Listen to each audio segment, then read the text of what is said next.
What I'm going to do is to factorize it a little bit more. What I'm going to do is that I'm going to break this into two terms that I multiply together. So this denominator plus omega d squared is going to stay.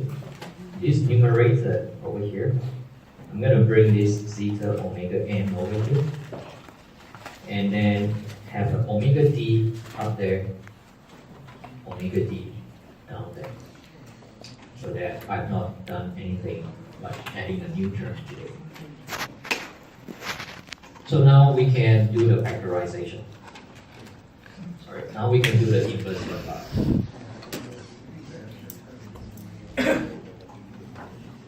Inverse Laplace.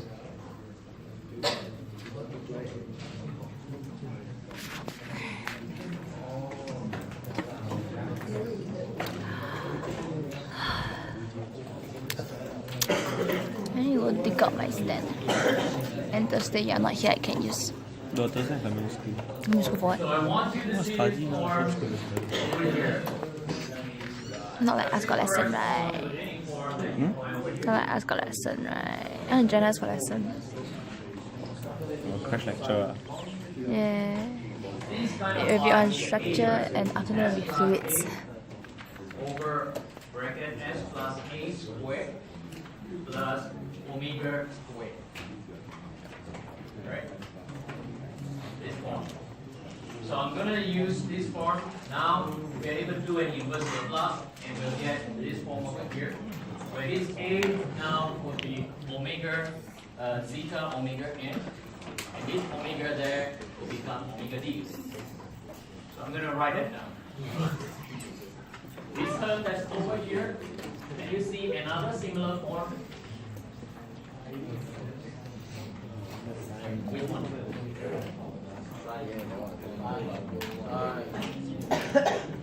This form, where this one is omega d, and that one is your zeta omega n. Right? So if I do inverse Laplace of that, then I get this form. So I'm going to write down those two inverse Laplace transformations. So after inverse Laplace transform, you have xt, that is from xs in the s domain into the time domain now, is equal to x naught e minus zeta omega n t cosine omega d t plus this term that will stay, zeta omega n over omega d. And after inverse Laplacian this, e minus zeta omega n t sine omega dt. This is your time response.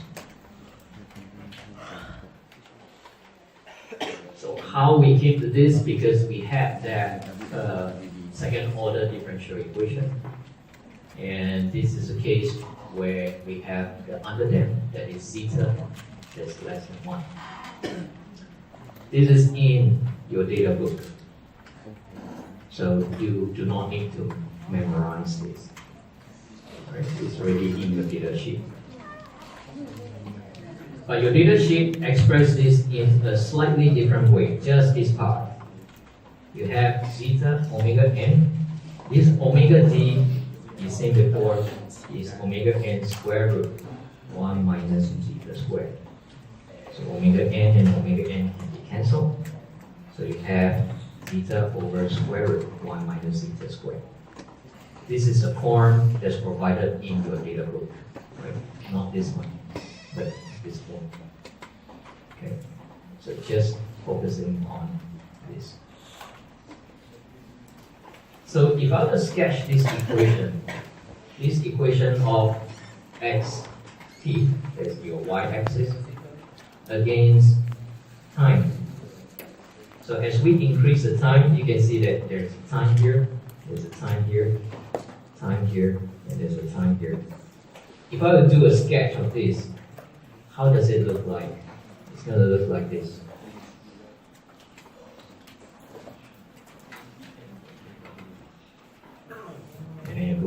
forever. So this looks familiar because if you remember, we have this spring, and then I drop it, and then after a while, you would know that you will come to a final stop.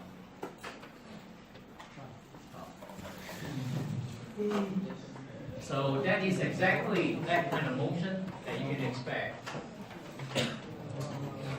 That's the equation, xt. this is your equation, xt, and this is a formula that you don't have to memorize this formula. It's provided in your data sheet. There are a few insights. Before I forget, this one is called your underdamped system. Right? This equation xt, this expression here is your underdamped system. Underdamped system. So there are a few insights. Note the sine and cosine terms. Sine and cosine terms. They are oscillatory. What do I mean by that? The fact that there's a sine and cosine term means that the motion is oscillatory. Because if you sketch sine graph, it's just oscillating.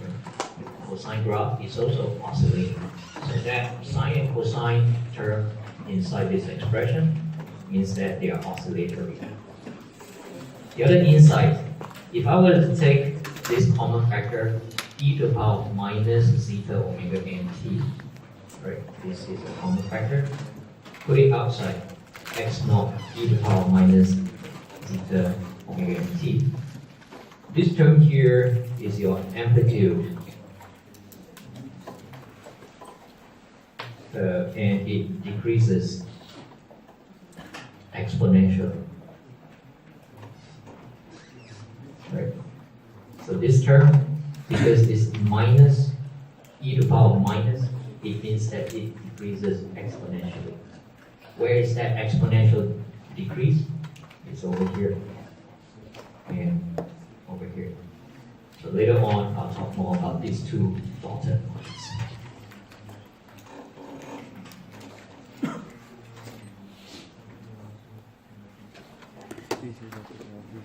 So there's something that I want to do to give you a little bit more insight. This oscillation is oscillating with respect to this value, right? So you will decay to this value. So I want to find out what is this final value. That final value can be found by using the mathematical technique. That is final value theorem, or FVT.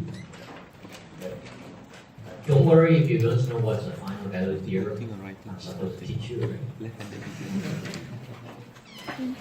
So the essence of it means if I take limits of xt as t approaches infinity, this is equal to taking limits as x approaches 0 for the S domain.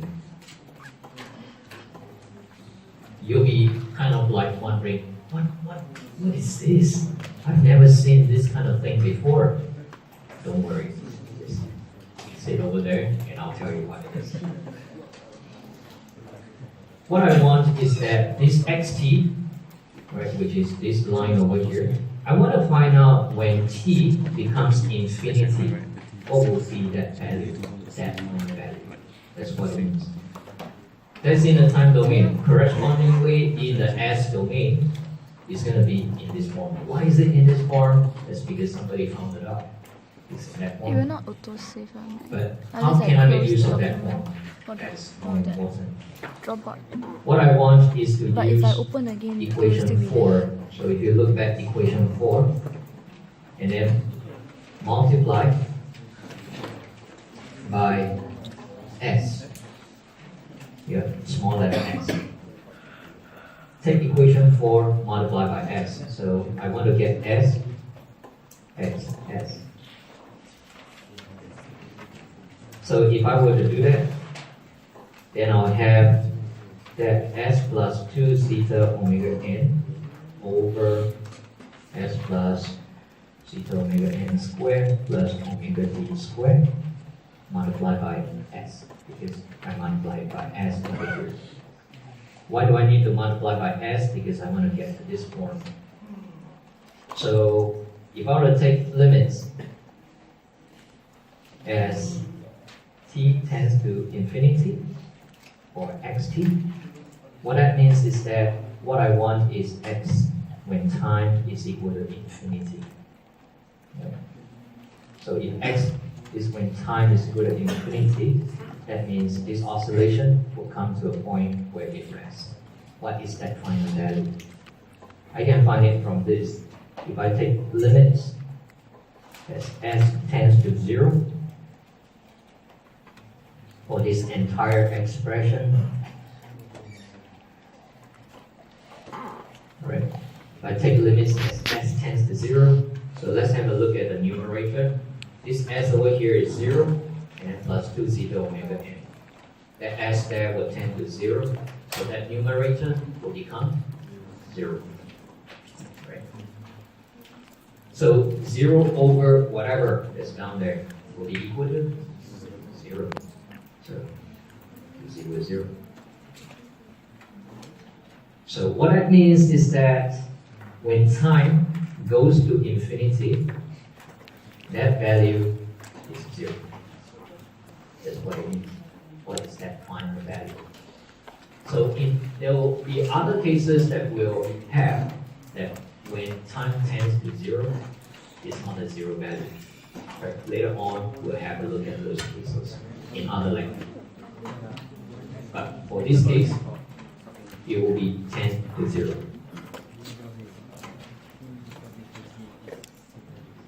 So there are a few properties that I can list down for this graph over here.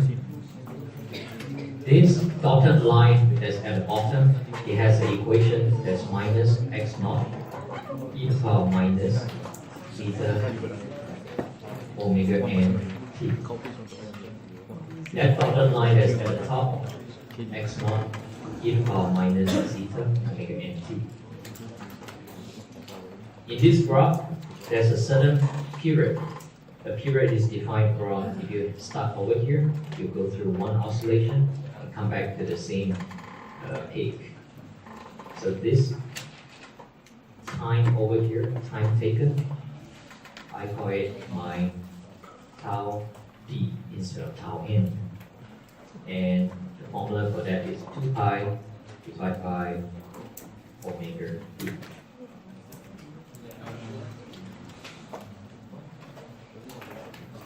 So all this time taken, they are all tau d. Although I didn't draw the scale, all this will be tau d.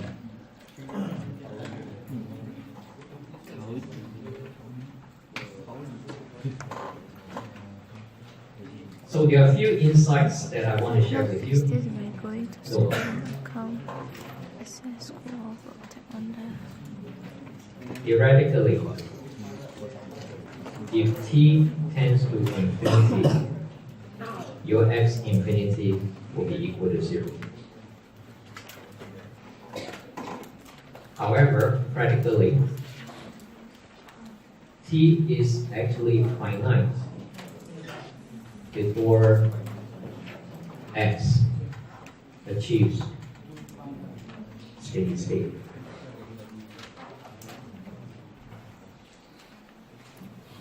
So we wouldn't need to wait until time is equal to infinity. There will be certain finite amount of time where we consider, yeah, the system is more or less has came to a rest. Right? Oh. So in reality, it's actually a finite amount of time. The other insight, if you notice, after we have added the damping, it actually reduces the natural frequency.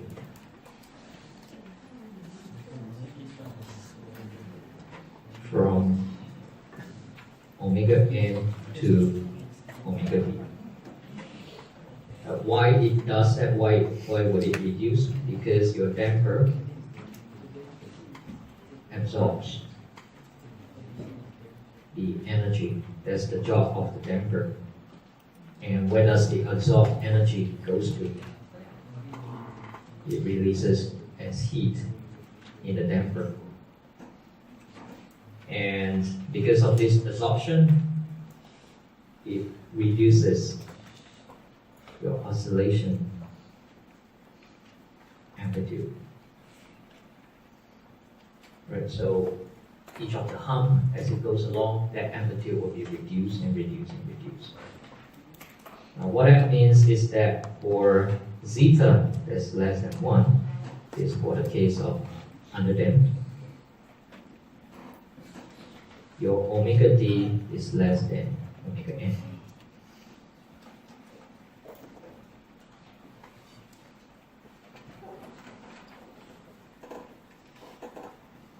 So what I have here is the same spring. These two springs are actually the same. And one of them I put a damper, so the other one is only the spring anchor. So if I were to release them, you'll be able to find that both sides they will oscillate. But then what I'm trying to show over here is that one of the frequencies is actually lower, and the other one, as it oscillates, the frequency is higher. That's what I want to show. So which one is higher, which one is lower? Over there is saying that the one with the damper, the frequency of oscillation is lower. What that means is that when this would be dropped down, if it's at a high frequency, this is high frequency. If it's at a low frequency, then you'll find that it will oscillate slowly. So what I want you to see is this too.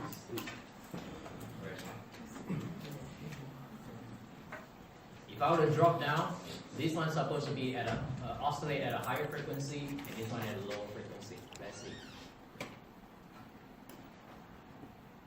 Yeah. This at a higher frequency, right? That one's at a lower frequency. So the amount of damping, this damping causes the oscillation to decrease this frequency. And there'll be a time that we'll be doing a lab session. And then during the lab session, you'll be able to understand why natural frequency is oscillating at a higher frequency and why damp frequency is oscillating at a lower frequency. It's all coming from this here. So let's go for a quick break, and then we'll be back to continue the other.